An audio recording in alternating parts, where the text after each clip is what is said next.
Que vaut la richesse si elle vous coûte votre dignité d'homme? C'est la question qui hante un homme qui, en voulant échapper à une vie de chauffeur précaire, s'est retrouvé piégé dans la cage dorée de sa propre femme. Il l'a rencontrée alors qu'il avait 35 ans. Ce fut le coup de foudre. Elle était belle, riche, divorcée et d'une franchise désarmante. Leur passion était explosive, leur complicité totale. Elle était tout ce dont un homme pouvait rêver. Mais elle avait une règle, une seule, gravée dans le marbre. Ne jamais, au grand jamais, plaisanter avec son argent.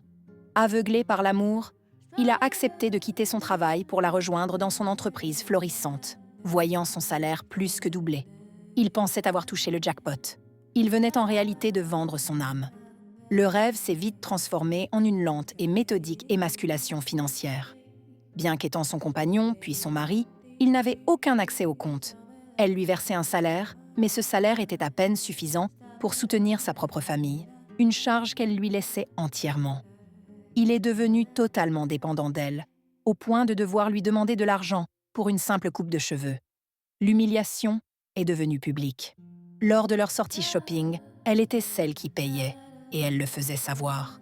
Devant tout le monde, elle retirait des articles de son panier, jugeant ses choix trop chers, lui rappelant silencieusement qui était le véritable patron dans leur couple. Les employés se moquaient de lui. Il était devenu un objet de risée, l'homme entretenu.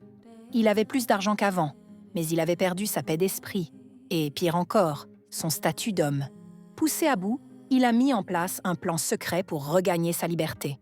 Chargé de gérer une nouvelle boutique, il a commencé à gonfler les factures d'achat, détournant discrètement des petites sommes qui, au fil des années, se sont transformées en un trésor de guerre de 7 millions de francs. Elle, trop occupée à admirer les profits records, n'a rien vu. Le point de rupture a été atteint lors d'une dispute, où elle lui a jeté à la figure la phrase qui a tout brisé. « N'est-ce pas moi qui te nourris, qui t'habille et qui prends soin de toute ta famille ?» C'était la balle de trop. Aujourd'hui, il est assis sur ses 7 millions, face à un choix qui définira le reste de sa vie. Alors, la question est pour vous. Doit-il prendre l'argent, quitter cette femme et ce mariage toxique pour reconstruire sa vie et sa dignité ailleurs, en paix?